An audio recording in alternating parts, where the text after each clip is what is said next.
Nama saya Aiman Hakim bin Muhammad Azizan, berumur 21 tahun. Saya merupakan penulis buku Titanic di Hujung Jari.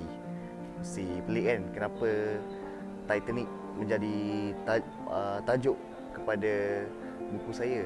Sebenarnya kalau masyarakat Malaysia tahu, Titanic ni merupakan sebuah cerita yang telah ditayangkan di seluruh dunia sekitar 23 tahun yang lalu.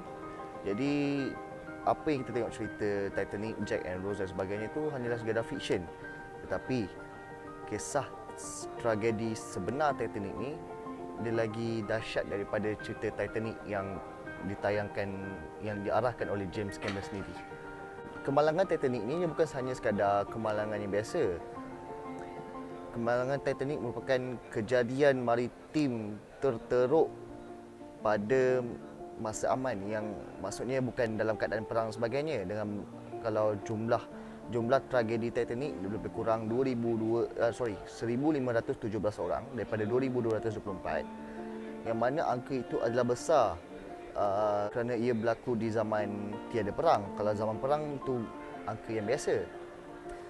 Dan pasca daripada tragedi Titanic ni, berbagai-bagai lagi undang-undang dan penambahbaikan kepada dunia maritim khasnya.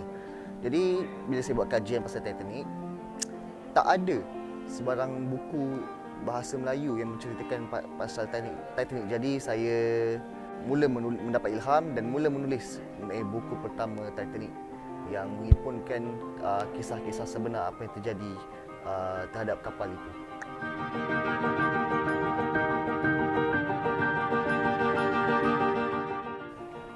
Dalam buku ini terbagi kepada dua segmen, iaitu segmen pertama iaitu sejarah daripada pembinaan pelayaran malam tragedi hinggalah ke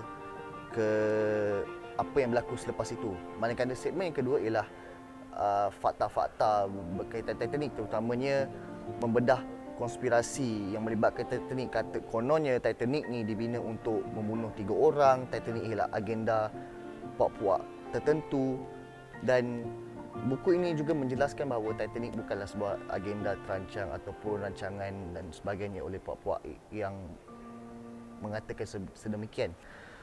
Dalam segmen pertama, saya menulis mengenai kisah sejarah dan terbagi kepada tiga bab, iaitu sejarah awal, bagaimana syarikat Titanic ini naik, bagaimana pelayaran transatlantik, bagaimana manusia menyeberangi lautan Atlantik daripada Eropah ke Amerika.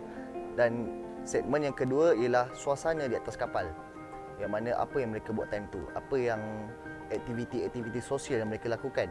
Dan yang ketiga lah pada malam tragedi, iaitu pada malam itu selepas mereka langgar iceberg, apa reaksi penumpang, apa yang penumpang lakukan, bagaimana keadaan dan suasana dia. Jadi saya blendkan semua ini, saya membuat pembaca seolah-olah berada dalam situasi pada malam itu.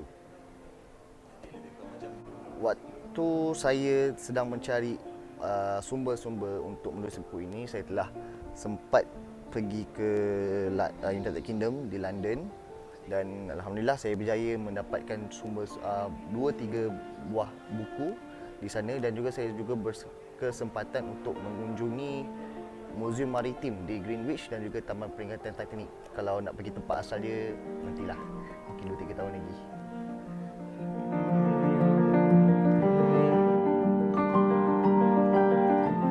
Buku saya ini ada dijual di kedai-kedai buku seperti Kinokuniya, KLCC, SMO yang bagi di Pantai Timur khususnya, di Gallery Bookstore, dan juga ada di Shopee. Just search dia Titanic di Hujung Jari, dan juga tak lupa ada di laman The Patriots Asia sendiri, di laman web syarikat ini sendiri.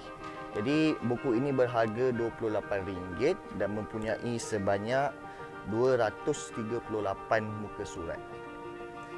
Dan kenapa anda perlu ada buku ni? Sebab buku inilah buku pertama Titanic dalam bahasa Melayu. Kalau dalam bahasa Inggeris agak tebal dan agak fancy, dan buku ini straightforward, straight to the point, straight to hati anda ke arah Titanic.